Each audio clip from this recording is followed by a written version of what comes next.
Hi students. അപ്പം നമ്മൾ എപ്പിക്കൾച്ചറിനെ കുറിച്ച്, അതായത് ബീ കീപ്പിങ്ങിനെ കുറിച്ചായിരുന്നു ഇപ്പോൾ പഠിച്ചുകൊണ്ടിരുന്നത്. അതിൽ നമ്മൾ അതിൻ്റെ ലാസ്റ്റ് ടോപ്പിക്കിലേക്ക് പോവാണ്. It is bee products. ഇപ്പം നമ്മൾ എന്ത് ചെയ്താലും അതിന് നമുക്കൊരു റിട്ടേൺസ് കിട്ടുമ്പോഴാണ് ഇതൊരു കൊമേഴ്ഷ്യൽ ഇൻഡസ്ട്രി ആയിട്ട് മാറുന്നത്, അല്ലേ? അപ്പോൾ നമ്മൾ ബീ കീപ്പിംഗ് ചെയ്യുമ്പം നമുക്ക് കിട്ടുന്നതാണ് ബീസിൻ്റെ പ്രോഡക്ട്സ് എന്ന് പറയുന്നത്. അപ്പം മേജറായിട്ടുള്ള ഹണി ബീയുടെ ഹൈവ് പ്രോഡക്ട്സ് എന്ന് പറയുന്നത് ഹണിയാണ്. നമ്മൾ കൊമേഴ്ഷ്യലായിട്ട് എക്സ്പ്ലോയിറ്റ് ചെയ്യുന്നത് ഹണിയാണ്. അതുകൂടാതെ നമുക്ക് എക്സ്പ്ലോയിറ്റ് ചെയ്യാൻ സാധ്യതയുള്ള കുറച്ച് പ്രോഡക്റ്റ്സ് ആണ്. ഒന്ന് ബീ പോളൻ, പിന്നെ ബീ വാക്സ്, റോയൽ ജെല്ലി, അതുപോലെ ബീ വെനം ആൻഡ് പ്രപ്പോളിസ്. ഓക്കെ, അപ്പോൾ ഇത്രയുമാണ് നമുക്ക് എക്സ്പ്ലോയിറ്റ് ചെയ്യാൻ പറ്റുന്ന ഹണി ബീസിൻ്റെ പ്രോഡക്റ്റ്സ് എന്ന് പറയുന്നത്.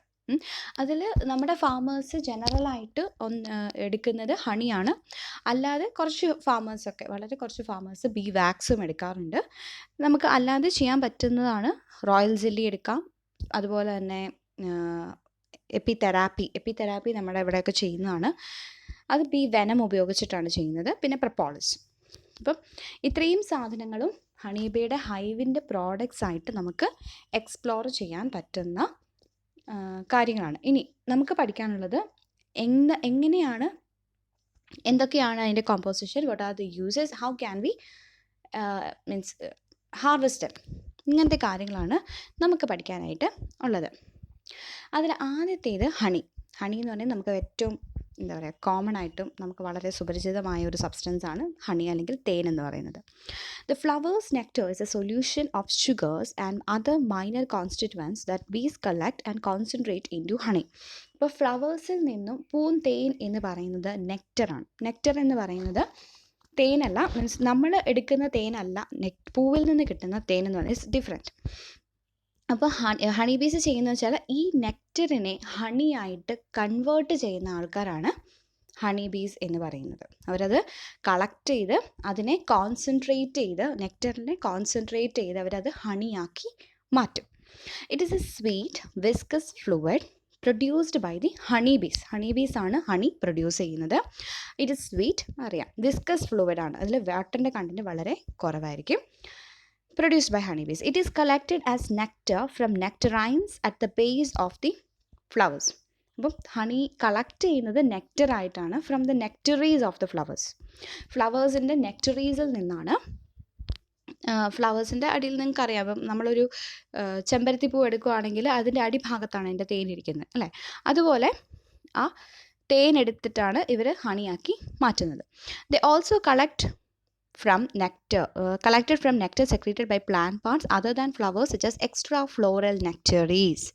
അപ്പോൾ പൂവിൽ നിന്ന് തന്നെ നെക്ടർ കളക്ട് ചെയ്യണം എന്ന് നിർബന്ധമില്ല. ചില പ്ലാന്റ്സിൻ്റെ പൂവിന് പുറത്തായിരിക്കും, പൂവിനകത്തല്ല തേനിരിക്കുന്നത്, പൂവിൻ്റെ പുറത്താണ് അവരുടെ തേൻ സൂക്ഷിച്ച് വെച്ചിരിക്കുന്നത്, ഇലകൾക്കുള്ളിലാണ് സൂക്ഷിച്ച് വെച്ചിരിക്കുന്നത്. ഇപ്പോൾ റബ്ബറിൻ്റെ കേസസിൽ എടുക്കുകയാണെങ്കിൽ റബ്ബറിൻ്റെ തളിരിലയുടെ, അതായത് ആദ്യം വരുന്ന ഇലയുടെ ആ അറ്റം അകത്തായിട്ടാണ് ഈ തേൻ ഇരിക്കുന്നത്. അവർക്ക് റബ്ബറിന് എക്സ്ട്രാ ഫ്ലോറൽ നെക്ടറീസ് ആണ് ഉള്ളത്. അപ്പം നമ്മൾ റബ്ബർ പൂക്കുന്ന സമയമല്ല നമ്മുടെ തേൻകാലം എന്ന് പറയുന്നത്. ആക്ച്വലി റബ്ബർ പൂക്കുന്നതിന് തൊട്ട് മുമ്പത്തെ സ്റ്റേജ്, ഇല വരുന്ന സ്റ്റേജ്, റബ്ബറിൽ പുതിയ ഇല വരുന്ന സ്റ്റേജിലാണ് നമ്മുടെ തേൻകാലം എന്ന് പറയുന്നത്. കാരണം ഇലയുടെ ഉള്ളിലാണ് റബ്ബറിൻ്റെ തേൻ ഇരിക്കുന്നത്. അപ്പം അതിന് നമ്മൾ എക്സ്ട്രാ ഫ്ലോറൽ നെക്ടറീസ് എന്നാണ് പറയുന്നത്. കാരണം ഫ്ലവറിൻ്റെ ഉള്ളിലല്ലാത്തതുകൊണ്ട്, ഫ്ലവറിൻ്റെ പുറത്തായതുകൊണ്ട് എക്സ്ട്രാ ഫ്ലോറൽ നെക്ടറീസ് എന്ന് പറയും.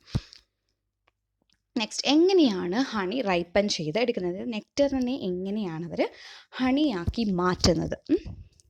The field bees draw nectar by its lapping tongue known as the proboscis വെച്ച് അവരത് കളക്ട് ചെയ്യും. And the field bees regurgitate the nectar which is collected by hive bees and deposited in cells in the comb. Regurgitate എന്ന് പറഞ്ഞാൽ അത് കൊണ്ടുവന്ന് അവരുടെ ആ സെൽസിലേക്ക് അത് വൊമിറ്റ് ചെയ്യുക എന്നാണ് അർത്ഥം. അതായത് ഇങ്ങനെ ഛർദ്ദിച്ച് അതിൻ്റെ അകത്ത് വയ്ക്കുക. അത് കളക്ട് ചെയ്തത് തിരിച്ച് സെൽസിൽ സൂക്ഷിക്കും. The nectar contains 20 to 40% sucrose ആണ് നെക്ടറിനകത്ത് ഉള്ളത്. Then the enzyme invertase convert sucrose into dextrose and levulose. അപ്പോൾ ഈ എൻസൈമിൻ്റെ പേര് ഓർത്ത് വയ്ക്കുക. സുക്രോസിനെ എന്ന് പറയുന്നൊരു ഡൈസാക്രൈഡ് ആണ്. സുക്രോസിനെ ബ്രേക്ക് ചെയ്ത് ഗ്ലൂക്കോസും ഫ്രക്ടോസും ആക്കി മാറ്റുന്ന എൻസൈമാണ് ഇൻവെർട്ടേസ്. അപ്പം ഇൻവെർട്ടേസ് എൻസൈം ഉപയോഗിച്ചിട്ടാണ് സുക്രോസിനെ ഫ്രക്ടോസും ഗ്ലൂക്കോസും ആക്കി മാറ്റുന്നത്. So this invertase is present in nectar it self and also in the saliva of the honey ബീസ്. ഒന്ന് അത് നെക്ടറിൽ തന്നെയുണ്ട്, അതിൽ കൂടുതലായിട്ട് സലൈവയിലുണ്ട്. ആരുടെ? ഹണി ബീസിൻ്റെ സലൈവയിലും ഈ ഇൻവെർട്ടേസ് പ്രസൻ്റ് ആണ്.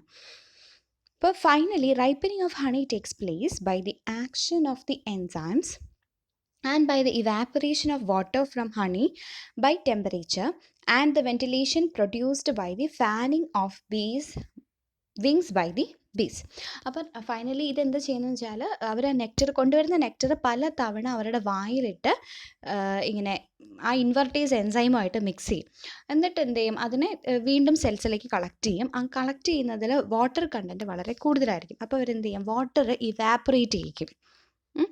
എങ്ങനെ ഇവാപ്പറേറ്റ് ചെയ്യിക്കുകയെന്ന് വെച്ചാൽ, ഒന്ന് ആ കൂടിൻ്റെ ടെമ്പറേച്ചർ കൊണ്ട് അത് ഇവാപ്പറേറ്റഡ് ആവും. പിന്നെ ഒന്ന് ചെയ്യുന്നത് വെച്ചാൽ ഹണി ബീസ് ചെയ്യുന്നത് അവരുടെ ടെമ്പറേച്ചർ മെയിൻറ്റെയിൻ ചെയ്യാൻ വേണ്ടി അവരുടെ ചിറകിട്ട് അവർ അടിക്കും, ഫാനിങ് ചെയ്യും.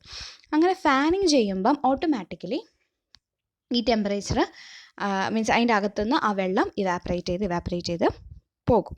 So when the water content is reduced to about 20%, the bees seal the cell with a wax capping. ആ വാട്ടർ കണ്ടൻറ്റ് അവർ റീഗർജിറ്റേറ്റ് ചെയ്ത് ഇടുന്ന ആ സാധനത്തിൻ്റെ അകത്തെ വാട്ടർ കണ്ടൻറ്റ് 20% ആകുമ്പോഴത്തേക്കും, 20%, അതിൽ 15 to 20% നമ്മൾ പറയുന്നത്, ആ ഒരു പെർസെൻറ്റേജ് ആകുമ്പോഴത്തേക്കും എന്ത് ചെയ്യും?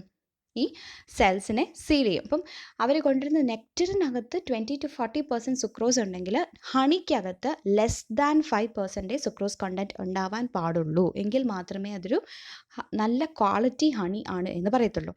ലെസ് ദാൻ 5% ലെവലിലേക്ക് അത് കൊണ്ടുവരുന്ന രീതിയിൽ അവരത് ഇൻവെർട്ടേഴ്സുമായിട്ട് mix ചെയ്യിക്കും. Okay, so when the honey is now considered ripe and will not ferment, ഈ ഒരു പെർസെൻറ്റേജിൽ, അത് 20% വാട്ടർ കണ്ടൻറ്റിൽ ഹണി ഫെർമെൻറ്റ് ചെയ്തില്ല, ഹണി പുളിച്ചു പോകത്തില്ല. ചിലപ്പോൾ നമ്മൾ തേൻ കൊണ്ടുവന്ന് വെച്ച് കഴിഞ്ഞാൽ കുറച്ച് നാൾ കഴിയുമ്പോൾ അത് പുളിച്ചു പോകാനുള്ള കാരണം എന്ന് പറഞ്ഞാൽ അതിലെ വെള്ളത്തിൻ്റെ അംശം കൂടുന്നതുകൊണ്ടാണ്. അപ്പോൾ ഈ ഒരു കണ്ടീഷനിൽ, ഈ ഒരു 20% ലെവലിൽ നമ്മൾ മോയ്സ്ചർ മെയിൻറ്റെയിൻ ചെയ്യുകയാണ് എങ്കിൽ ആ ഹണി ഒരിക്കലും ഫെർമെൻറ്റ് ചെയ്യത്തില്ല, ഹണി പുളിച്ചു പോകത്തില്ല. അപ്പോൾ അവർ ആ സെല്ല് എടുത്ത് സീൽ ചെയ്ത് അങ്ങ് വയ്ക്കും. In this way, the bees prepare for themselves a concentrated food source packed in minimal space. It is free from problems of fermentation, therefore bacteria cannot grow in the honey and it will not deteriorate their storage. This food sustains in bees through periods when there are no flowers. അപ്പോൾ അവരുടെ dearth സീസണിലേക്ക് വേണ്ടി collect ചെയ്യുന്ന തേൻ കാലത്ത്, അടുത്ത season dearth സീസണിന് വേണ്ടി collect ചെയ്ത് വെക്കുന്ന തേനാണ് നമ്മൾ എടുത്തുകൊണ്ട് പോകുന്നത്. അതുകൊണ്ടാണ് നമുക്ക് ആർട്ടിഫിഷ്യൽ ഫീഡിങ് കൊടുക്കേണ്ടി വരുന്നത്. അപ്പം അവർ തേൻ കാലത്തിൽ അവർക്ക് അടുത്ത സീസൺസിലേക്ക് കഴിയാനുള്ള തേൻ മൊത്തം കളക്ട് ചെയ്ത് വെക്കും. അതെന്ത് ചെയ്യും? നമ്മൾ ഹാർവെസ്റ്റ് ചെയ്തുകൊണ്ട് വരും. അപ്പം നോർമൽ കണ്ടീഷനിൽ ഹണി ബീസിന് സർവൈവ് ചെയ്യാനുള്ള ഹണി അവർ കളക്ട് ചെയ്ത് വെക്കും. കളക്ട് ചെയ്ത് ഇതിനുള്ളിൽ, അവരുടെ സെൽസിനുള്ളിൽ സൂക്ഷിച്ച് വെക്കും. അതൊരിക്കലും ഫെർമെൻറ്റഡും ആവത്തില്ല. അതിൽ മോയ്സ്ചർ കണ്ടൻറ്റ് വളരെ കുറവായതുകൊണ്ട് തന്നെ ബാക്ടീരിയ, മോൾസ് അതുപോലെയുള്ള സാധനങ്ങളൊന്നും വളരത്തില്ല. പൂപ്പൽ, ബാക്ടീരിയ അതൊന്നും വരത്തില്ല. അപ്പം ഹണി കേടായി പോകും എന്നൊരു പ്രശ്നം അവിടെ വരുന്നതേയില്ല. ഇതാണ് collection and ripening of honey. ഇവിടെ ഓർത്തിരിക്കേണ്ട ഒരു വർക്ക് എന്ന് പറയുന്നത് invertase enzyme which is used to convert sucrose into glucose and fructose. ഹണിയിൽ ഫ്രക്ടോസ് ആയിരിക്കും കൂടുതലുണ്ടാകുന്നത്. ഗ്ലൂക്കോസിനേക്കാളും ഫ്രക്ടോസിൻ്റെ കണ്ടൻറ്റ് ആയിരിക്കും ഹണിയിൽ കൂടുതലുണ്ടാവുന്നത്. Next is the physical properties. ഹണിയുടെ ഫിസിക്കൽ പ്രോപ്പർട്ടീസ് എന്തൊക്കെയാണ്? ഒന്ന്, ഹണി എന്ന് പറയുന്നത് ഹൈക്രോസ്കോപ്പിക് ആണ്. അതുകൊണ്ടാണ് നമ്മൾ തേൻ എപ്പോഴും എയർ ടൈറ്റ് ആയിട്ടുള്ള കണ്ടെയ്നേഴ്സിൽ സൂക്ഷിക്കണം എന്ന് പറയുന്നത്. കാരണം ഹണിയുടെ ഒരു പ്രത്യേകതയാണ്, അത് മോയ്സ്ചറിനെ, അറ്റ്മോസ്ഫിയറിൽ നിന്ന് മോയ്സ്ചറിനെ ക്യാപ്ചർ ചെയ്യും. അങ്ങനെ വരുമ്പോഴത്തേക്കും ഓട്ടോമാറ്റിക്കലി മോയ്സ്ചർ അറ്റ്മോസ്ഫിയറിൽ നിന്ന് ക്യാപ്ചർ ചെയ്ത് കഴിയുമ്പോഴത്തേക്കും അതിൻ്റെ ഇത് കൂടും അല്ലേ.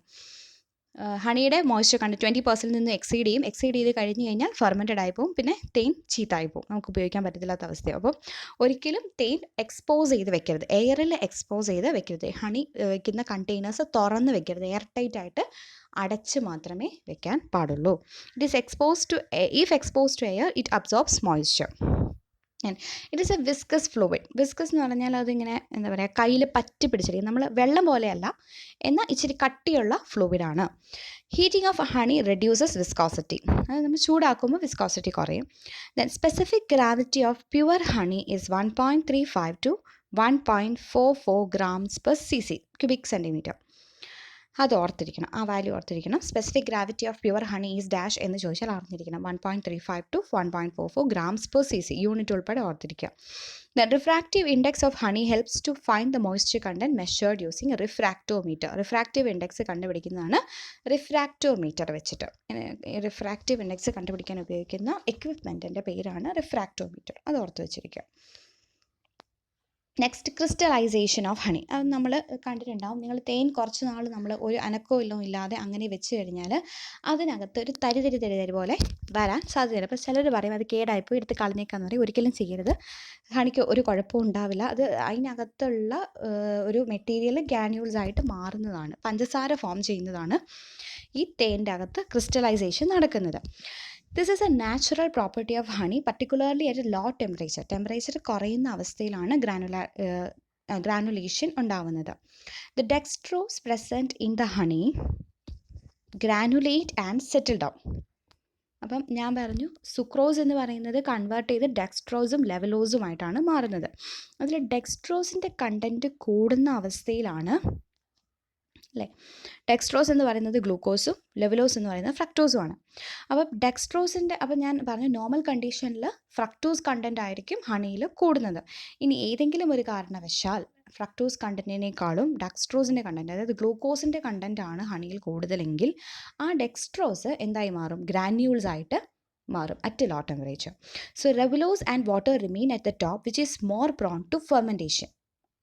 ബാക്കി രണ്ട് ഈ ഡെക്സ്ട്രോസ് ഗ്രാന്യൂൾസായി അടിയിൽ സെറ്റിൽഡ് ആവും. അല്ലെങ്കിൽ അപ്പോൾ ബാക്കിയുള്ള ലെവലോസും വാട്ടറും എന്ത് ചെയ്യും? മുകളിൽ നിൽക്കും. അപ്പോൾ അത് ഫെർമെൻറ്റേഷനിൽ പ്രോൺ ആയിരിക്കും. High ratio of levulose to dextrose results in less granulation. അപ്പം high ratio of levulose to dextrose എന്ന് പറഞ്ഞാൽ ലെവലോസിൻ്റെ കണ്ടൻറ്റ് കൂടിയ തേനിൽ ഗ്രാനുലേഷൻ കുറവായിരിക്കും. അതേസമയം ഡെക്സ്ട്രോസിൻ്റെ കണ്ടൻറ്റ് ആണ് കൂടുന്നതെങ്കിൽ high ratio of dextrose to water results in more granulation. Okay, ഡെക്സ്ട്രോസിൻ്റെ കണ്ടൻ്റ് ആണ് കൂടുന്നതെങ്കിൽ ഗ്രാനുലേഷൻ വളരെ കൂടുതലായിരിക്കും. അത് ഓർത്തിരിക്കുക. എപ്പോഴാണ് ഗ്രാനുലേഷൻ നടക്കുന്നത്? ഡെക്സ്ട്രോസിൻ്റെ കണ്ടൻറ്റ് കൂടുമ്പോഴാണ് ഗ്രാനുലേഷൻ നടക്കുന്നത്. ഡെക്സ്ട്രോസ് എന്ന് പറഞ്ഞാൽ ഗ്ലൂക്കോസിൻ്റെ കണ്ടൻറ്റ് കൂടുമ്പോഴാണ് ഗ്രാനുലേഷൻ നടക്കുന്നത്. What are the uses of honey? കുറേയൊക്കെ നമുക്ക് അറിയാവുന്ന കാര്യങ്ങളൊക്കെ തന്നെയാണ്. യൂസസ് ഓഫ് ഹണി നമുക്കറിയാം. As A food, it can be used as A food. Honey is valued everywhere as a sweet and tasty food. At times of food shortage, it is useful carbohydrate source that contains trace elements and add nutritional diversity to poor diets. Honey often has an important place in traditional food preparations. അല്ലേ, നമ്മൾ തേൻ ഉപയോഗിച്ച് കുറേ traditional ആയിട്ടുള്ള ഫുഡൊക്കെ ഉണ്ടാക്കും. പിന്നെ അപ്പോൾ തേൻ നമ്മളൊരു ഫുഡായിട്ട് യൂസ് ചെയ്യും. Next, as A medicine or tonic. In many parts of the world, honey is used as a medicine or tonic and as a special treat for children. അല്ലേ, നമ്മൾ കൊച്ചു കുട്ടികൾക്ക് തേന് ആദ്യത്തെ അവരുടെ ഫുഡായിട്ട് കൊടുക്കുന്നത് തേനാണ്, അല്ലേ? The modern medicine is increasingly using honey for a variety of treatments. പൊള്ളലുള്ള പോർഷനിൽ നമ്മൾ തേൻ ആദ്യം തേക്കാറുണ്ട്. അതുപോലെ ചൊറിച്ചിൽ വരുമ്പോൾ തേക്കാറുണ്ട്. അങ്ങനെ പിന്നെ പല അസുഖങ്ങൾക്കും നമ്മൾ തേൻ ഉള്ളിൽ കഴിക്കുന്നത് നല്ലതാണെന്ന് പറയും, അല്ലേ? അപ്പോൾ തേൻ as A traditional medicine. Then it is used as a cash crop. നമുക്കറിയാം, fresh local honey is always more highly valued than imported honey. നമ്മൾ പുറത്തുനിന്ന് കൊണ്ടുവരുന്ന ഹണിയേക്കാളും നമ്മുടെ ലോക്കൽ ഹണിയാണ് നമ്മളെപ്പോഴും പ്രിഫർ ചെയ്യുന്നത്, അല്ലേ? നമ്മളെപ്പോഴും തേനീച്ച കർഷകരുടെ കയ്യിൽ നിന്ന് നേരിട്ട് തേൻ മേടിക്കാനേ പ്രിഫർ ചെയ്യത്തുള്ളൂ. Many bee keepers sell their product directly to the consumers. Honey is often used as a barter commodity in villages, especially in remote areas or areas isolated by war or sanctions. അപ്പം പണ്ട് കാലത്ത് barter system, അതായത് നമ്മൾ ഒരു സാധനം കൊടുത്ത് അടുത്ത സാധനം വാങ്ങിക്കും. അപ്പം കാശ് എന്ന് പറയുന്ന ഒരു സാധനം ഇല്ലാതിരുന്ന സമയത്ത് നമ്മൾ സാധനങ്ങൾ എക്സ്ചേഞ്ച് ചെയ്യുമായിരുന്നു. അപ്പം അതിന് ആ ബാർട്ടർ കമ്മോഡിറ്റി ആയിട്ട് നമ്മൾ എന്ത് ഉപയോഗിച്ചിരുന്നു? തേൻ ഉപയോഗിച്ചിരുന്നു. Honey is A staple commodity with a long shelf life. Honey നമ്മൾ എയറിന് എക്സ്പോസ് ചെയ്തതൊക്കെ ഇരിക്കുവാണ് എന്നുണ്ടെങ്കിൽ, എയർ ടൈറ്റ് ആയിട്ട് നമ്മൾ സൂക്ഷിച്ച് വെക്കുകയാണെന്നുണ്ടെങ്കിൽ എത്ര കാലം വേണമെങ്കിലും നമുക്ക് ഹണി സൂക്ഷിച്ച് വെക്കാനായിട്ട് പറ്റും. If harvested carefully it will remain wholesome for many years. Then as an export crop, as standards of living rise, the honey consumption increases. People, മനുഷ്യരുടെ ലിവിങ് സ്റ്റാൻഡേർഡ് ഇൻക്രീസ് ചെയ്യുന്നതനുസരിച്ച് ഡയറ്റിൽ ഹണി ഇൻക്ലൂഡ് ചെയ്യുന്നതും കൂടിക്കൊണ്ടിരിക്കുകയാണ്. ഇപ്പോൾ പണ്ട് കാലത്ത് നമ്മൾ അങ്ങനെ അധികം തേൻ ഉപയോഗിച്ചിരുന്നത്, പക്ഷേ ഇന്ന് നമ്മുടെ ഡയറ്റിലെല്ലാം തന്നെയും തേനൊരു എന്താ പറയുക, means it has an important position. നമ്മുടെ ഡയറ്റിലൊരു ഇമ്പോർട്ടൻ്റ് ആളെന്ന രീതിയിൽ നമ്മൾ തേനിനെ എപ്പോഴും കൺസിഡർ ചെയ്യുന്നുണ്ട്. Most industrialized countries import honey to meet the demand. This requirement can provide developing countries with a useful source of foreign exchange from honey exports. അല്ലേ, നമ്മുടെ ഇവിടുന്ന് honey export ചെയ്യാറുണ്ട്. Honey export ചെയ്യുന്നതിന് കുറച്ച് എക്സ്പോർട്ടിംഗ് ഡിമാൻഡ്സും കാര്യങ്ങളൊക്കെ ഉണ്ട്. Mark labelling വേണം, അങ്ങനെ കുറേ, പിന്നെ ക്വാളിറ്റി സ്റ്റാൻഡേർഡ്സ് ഉണ്ടാവണം, അങ്ങനെ കുറേ കാര്യങ്ങളൊക്കെ ഉണ്ട്. അപ്പോൾ നമ്മുടെ കേരളത്തിലെ ഹണി നമുക്ക് എക്സ്പോർട്ട് ചെയ്യാനായിട്ട് പറ്റത്തില്ല, കാരണം റബ്ബറിൽ നിന്ന് എടുക്കുന്ന ഹണി ലോ ക്വാളിറ്റി ആയതുകൊണ്ട് നമുക്കത് എക്സ്പോർട്ട് ചെയ്യാൻ പറ്റത്തില്ല. അതേസമയം ബാക്കിയുള്ള ഹണി, അതായത് നമ്മൾ sunflower honey, mustard honey, forest honey, നമ്മുടെ ഫോറസ്റ്റ് ഹണിക്കൊക്കെ ഭയങ്കര വിലയുള്ളതാണ്. Forest honey, then coffee honey, ഇതെല്ലാം തന്നെ നമ്മൾ എക്സ്പോർട്ട് ചെയ്യാറുണ്ട് മിഡിൽ ഈസ്റ്റിലേക്കും അതുപോലുള്ള ഡെവലപ്ഡ് കൺട്രീസിലേക്കും ഇവിടുന്ന് നമ്മൾ ഹണി എക്സ്പോർട്ട് ചെയ്യാറുണ്ട്. The countries with the highest honey exports are Mexico, China and Argentina. Because beekeeping does not use land, production of honey for export need not conflict with the growing crops for local consumption. അല്ലേ, നമ്മൾ ഇതിന് വേണ്ടി എപ്പിയറി select ചെയ്താൽ പോലും നമുക്ക് നമ്മൾ already നിൽക്കുന്ന ഒരു ഫീൽഡിൽ നമുക്ക് എപ്പിയറി സെറ്റ് ചെയ്യാനായിട്ട് പറ്റും. ഇപ്പം നമ്മൾ സൺഫ്ലവർ ക്രോപ്പ് ഉള്ള സ്ഥലത്താണ് നമ്മൾ നമ്മുടെ എപ്പിയറി സെറ്റ് ചെയ്യുന്നത്, അപ്പോഴാണ് നമുക്ക് സൺഫ്ലവർ ഹണി കിട്ടുന്നത്. അതുപോലെ മസ്റ്റാർഡ് ഹണി ആണെന്നുണ്ടെങ്കിൽ മസ്റ്റാർഡിൻ്റെ കടുക് പാടം ഉള്ളിടത്താണ് നമ്മളത് സെറ്റ് ചെയ്യുന്നത്. അപ്പം നമ്മുടെ ലോക്കൽ ക്രോപ്പ് ഗ്രോ ചെയ്യുന്നതുമായിട്ട് ഇത് കോൺഫ്ലിക്റ്റ് ഒന്നും ക്രിയേറ്റ് ചെയ്യുന്നില്ല, പക്ഷേ അതിനെ ഹെൽപ്പ് ചെയ്യുകയാണ് ചെയ്യുന്നത്. വെക്കുമ്പോഴത്തേക്കും നമുക്ക് പോളിനേഷൻ മര്യാദയ്ക്ക് നടക്കും. പോളിനേഷൻ നടക്കുന്നതുകൊണ്ട് തന്നെ നമ്മുടെ ക്രോപ്പ് ഈൽഡ് നന്നായിട്ട് ഇൻക്രീസ്ഡ് ആവും. അപ്പോൾ അതുകൊണ്ട് ബെനഫിറ്റ്സ് മാത്രമേ ഉണ്ടാവുന്നുള്ളൂ. അതുകൊണ്ട് തന്നെ നമുക്ക് ഇത് വേറെ പ്രശ്നങ്ങളൊന്നും ഇല്ലാതെ തന്നെ, അതായത് ബാക്കിയുള്ള ക്രോപ്പ് പ്രൊഡക്ഷനെ ബാധിക്കാത്ത രീതിയിൽ ചെയ്യാൻ പറ്റുന്ന ഒരു സബ്സിഡിയറി ഇൻകം ആയിട്ട് ചെയ്യാൻ പറ്റുന്ന ഒരു അഗ്രോ എൻ്റർപ്രൈസാണ് ബീ കീപ്പിംഗ് എന്ന് പറയുന്നത്. ഓക്കെ, അപ്പോൾ ഇത്രയാണ് ഹണിയെക്കുറിച്ച് പറയാനായിട്ട് ഉള്ളത്. Next we will discuss about the B wax in next class. Thank you.